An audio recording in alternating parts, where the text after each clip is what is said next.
Hello and good morning. I hope you guys are having a great day so far. Hey guys, welcome to day 2 of this Healthy Hormone Jumpstart series. I'm Carrie, back with you again today. Yesterday we talked all about stress on the body in various ways and how it can really affect our hormones and really our overall health. And I hope that video was interesting to you. I hope you learned something. I hope you took something away from it that you can go out and do and really see results in quickly.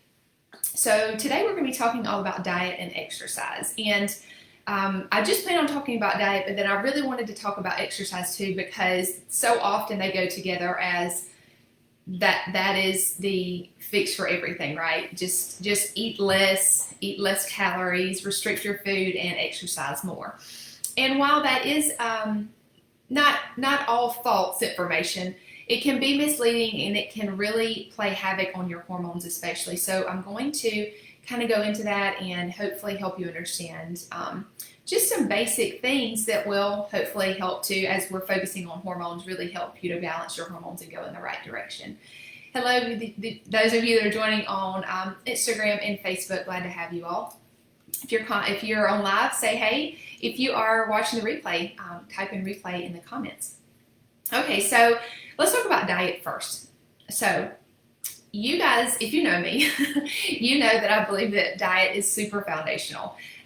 You really cannot outrun a bad diet. You can't work out more and fix it. You just, you can't eat bad foods and then try to cover it up with more good foods. Like, it just doesn't work like that.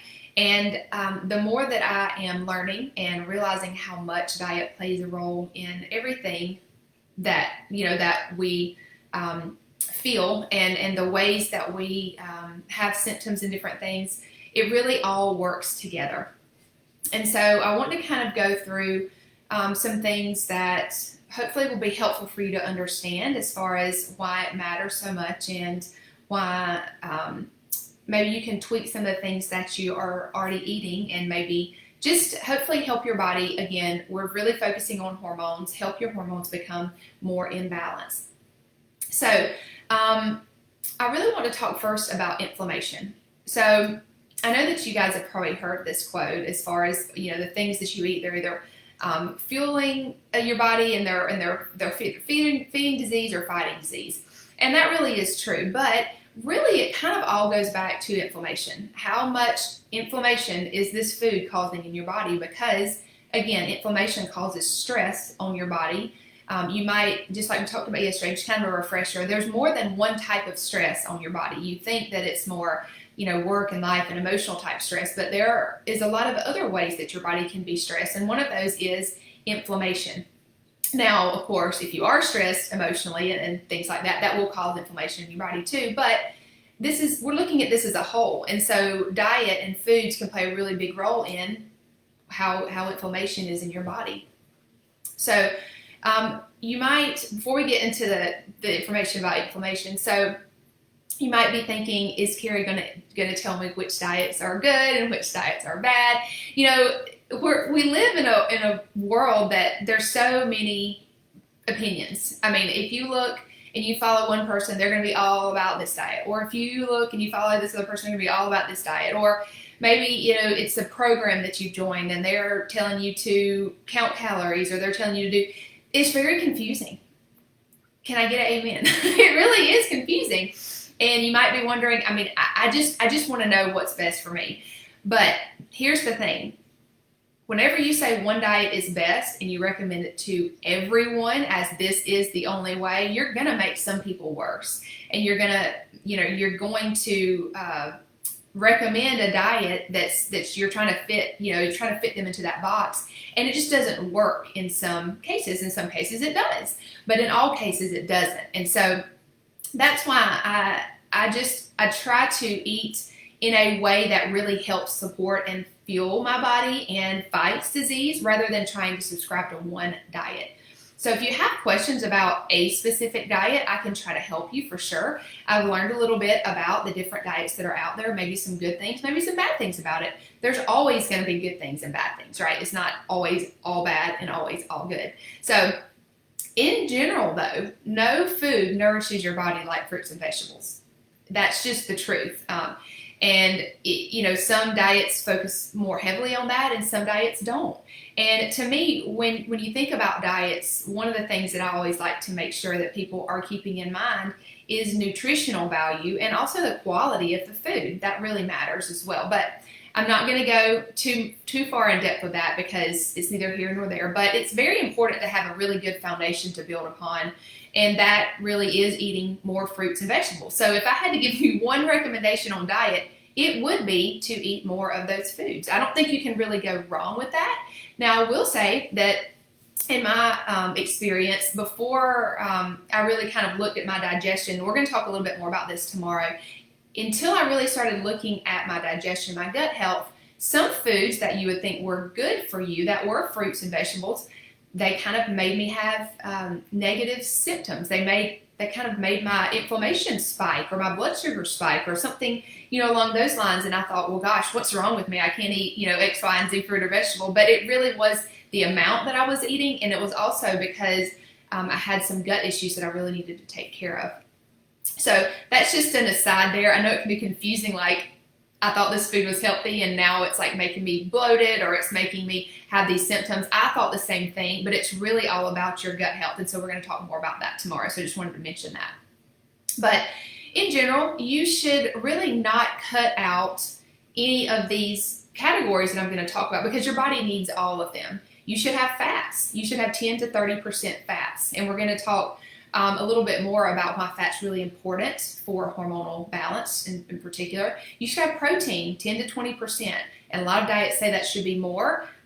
Maybe you think about eating more fruits and vegetables, like 60 to 80% plant-based, and then maybe less protein, such as a garnish. And that's really what I've kind of landed at over the last few years and kind of just seeing what my body does best with. It does best with that amount of protein.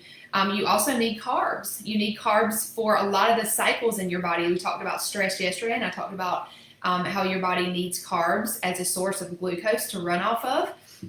And if it doesn't have that, you're going to get some imbalance in your body. So diets that cut out all carbs, probably not good for the long term as far as overall health, but definitely your hormones.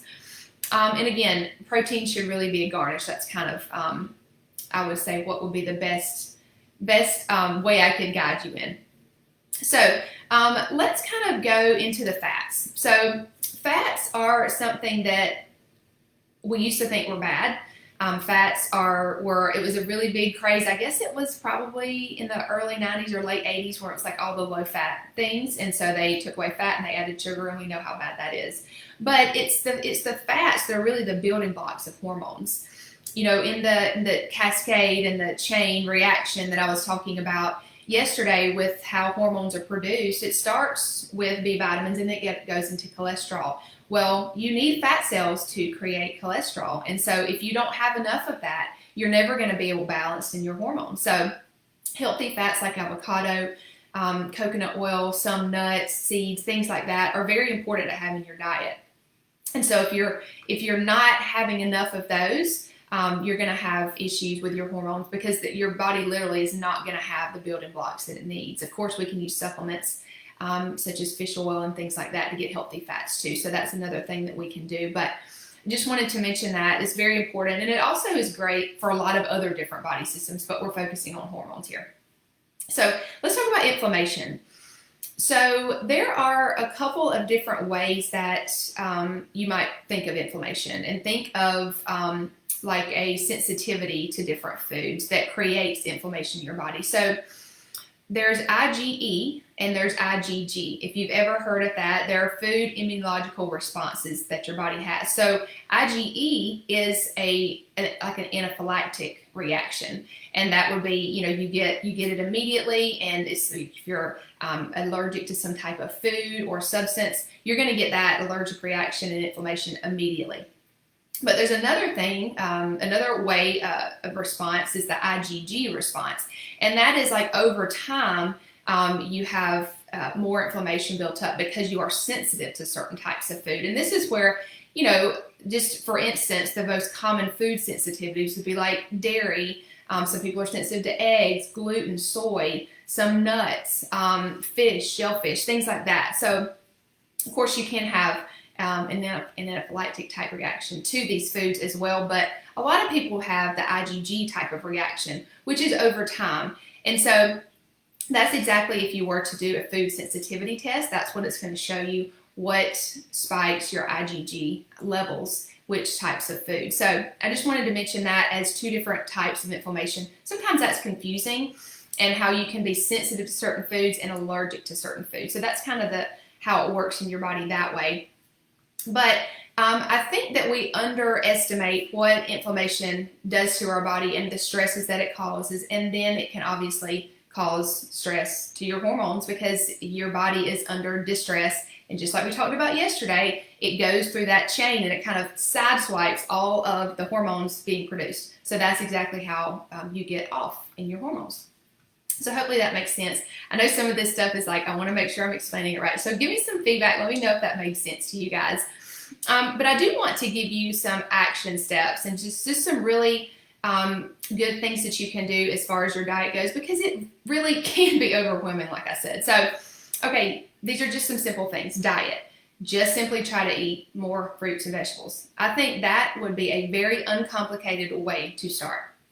I think sometimes when we think about eliminating certain things, we can be like, oh, I love my milk, or I love my cheese, or I love my X, Y, and Z food, and I'm not going to give it up, so therefore I'm not going to do anything. And that's like the last thing that I want you to do. And so just simply try to add more of those healthy things in. After that, I would say try to focus on the top 3 inflammatory foods, which are dairy, gluten, and sugar. And those things, some people are more sensitive to them than others, but pretty much everybody is sensitive to these things. Now, dairy and gluten are things that you can actually be sensitive to. Sugar just creates inflammation in your body no matter who you are. That's just how it is. You're not necessarily sensitive to it. It creates inflammation in everybody when they consume processed sugar. So a resource that is great for you to start with, and I'll post it in the Facebook group, is Upgrade Your Eats ebook. My sister and I, Julie, over at A Natural Shift, we know that it's so important to decrease the inflammatory foods that we have. And so we created a 2-week meal plan. It's got recipes in there. It's got shopping lists, everything that you need to really decrease the amount of intake of these 3 top inflammatory foods. So I'm going to post that in here if you want to take a look at that. That to me is a really easy way to start. These recipes are good. They're not going to be what you think of as really depriving yourself. These recipes are good. We've had so many great comments and feedback on these recipes that we put together. So I'm going to share that with you. And then thirdly, think about a detox.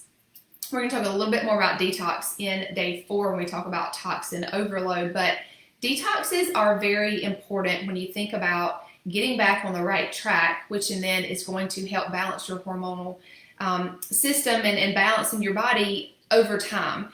And it's not a quick fix. I want you to, if you take nothing else away, this Jumpstart is just that, but it's a journey. And I don't know that you get there completely, right? I mean, I have balanced my hormones so much over the past 10 years. I mean, I think I'll do that. I'm going to share my testimony with you guys. I don't know why I didn't do that, but I'm going to post that. Maybe I'll go live again and share that with you. But it took me 2 years to get pregnant with my daughter, and I know it was because I didn't know any of this. And so I just thought I would get off birth control and then it would happen, and it didn't. And so I learned a lot in those 2 years, and I continue to learn a lot.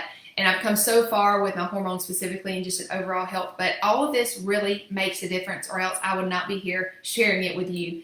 So detoxes are very important. We run a 7-day shift detox or cleanse twice a year over at A Natural Shift. And so I'll share that information if you want it. We're going to run the next one in August. But again, you can run these, you can do it anytime you wanted to. Okay, so I'm right at the 15-minute mark. I'm going to try to keep this under 30 minutes. So I'm going to move right into exercise. So, as I mentioned, a lot of people have the mentality of, I'm just going to restrict my calories, or maybe I'm not going to restrict my calories, and then I'm just going to try to kill it at the gym so that I can make up for the fact that I want to go home and eat X, Y, and Z food, and I want to continue to be in this cycle. But I think that people don't understand how much stress, extra stress, that actually puts on your body. So when you think about being in a stress state and then you think about going and just doing a very hard workout at the gym, I'm not saying that working out hard is bad, but if you are in a stress state and your body is under stress constantly, it is not good for your body. You're just adding extra stress. And again, go back and listen to yesterday's call. It's on Instagram on my IGTV. It's also saved in the Facebook group. And just try to get into your mind how bad this is for your body. It really is. And I know we're talking about hormones specifically here, and it's just as bad for your hormones specifically as it is for the rest of your body. It just throws everything off. And so I think we've just really been conditioned to, if we want to lose weight, which is a quick fix, I want you to think more long term. I realize that yes, you might need to lose weight, and that would help you feel better, and that would kind of get you on the right path. Yes, but you can go about it different ways. And I think that just thinking that you can quick fix this right now, you're going to be in the exact same position probably 2 or 3 months later, and your body is not going to be any more balanced. And that's really what we're going for. And so if you're under that constant state of stress, I want you to think about exercising a little bit differently. So let's kind of just go from the beginning. I mean, moving your body in some capacity is very important for stress reduction, for just increased mobility, for lymph movement. We're going to talk about that when we talk about toxin reduction. But I think we've just, like I said, we've been conditioned to think that we just have to go and work out an hour at the gym and just really give it everything we've got to be healthy and to lose weight. But it's really not the best way over time. Not that you can't get there, but if you're in a stress state and you're doing all the things, but you're not losing weight, that could be one reason. So, a couple of things that happen when you think you need to overdo it at the gym. One is that you might, you're like, I want to lose weight, I want to get healthier, I want to do all these things. Let me go and do this really hard workout, like 4 or 5 days a week. One thing that happens is we get overwhelmed and we quit completely and we think this is not for us, we can't do this, or we just get in that pattern and we stay stressed out all the time. So that's 2 different things that can happen. Another thing is we continue to, like I said, get in this pattern of taxing out our nervous system. And while movement is good, and it's good for our body, but when you're adding in extra unnecessary stress, that's not good. So I want you to kind of realize that it's really not worth what you think you're going to get after that. So what do? I would say if you're realizing this is what you're in this constant state of stress and over-exercising and maybe under-eating, maybe you're not getting the nutrients that you need. Maybe you are, but you're still over-exercising. Either way, you need to start back kind of from the beginning and start slow. Don't overlook the power of a walk. I think sometimes we want the quick fix and we want the quick results, but you're really doing more harm than good in the long run. And I know you might think, Carrie, you're telling me not to work out and give it all that I have. I'm not saying that. I'm just saying maybe right now it might not be the best place for you to be. Maybe it is. I don't know. I don't know you. You know yourself, but all the things that I'm telling you, maybe they're adding up and you're realizing, I'm not getting the results that I want. I'm not losing the weight. Maybe this has something to do with it. Possibly. I'm giving you the facts and you're going to need to be your own investigator. So, if you're, truly don't underestimate a walk, start wherever you can. Start trying to work up to 10,000 steps a day. If you have a little watch that you wear or something that you can keep track with that, try to start there and work up to 10,000 steps a day, and then maybe add in some light weights and cardio or something like that. But the CrossFit and the HIIT workouts, they really need to come whenever you've gotten all this other stuff under control, in my opinion. I mean, it's been shown that can, even especially in women, overworking it at the gym can have bad health consequences, and one of those would be imbalanced hormones. So if you currently do exercise, just take a look at how and why you exercise, the mentality that you have. I mean, are you constantly saying, I'm going to work out so I can eat whatever I want, or I've done bad and so I'm going to go make up for it at the gym? Neither of those really are a great mentality to have, and they really don't promote long-term health and long-term balance of your body, and therefore hormonal balance. So my advice again is to just start out slow and kind of go as you feel your body is ready, and just really be more mindful of that. That's really what I'm trying to help you to do, is to be more mindful of the way that you exercise and the mentality that you have around it. So try to think, how can you make it be something that you look forward to and not something that you're punishing yourself with? I think this is so important, especially as women. We just think, we don't look the way we want to, and we don't feel the way we want to, so we're just going to go and kind of punish ourselves and try to make our body do what we want it to do. And your body will do what it's meant to do if you treat it the way it wants and needs and deserves to be treated, honestly.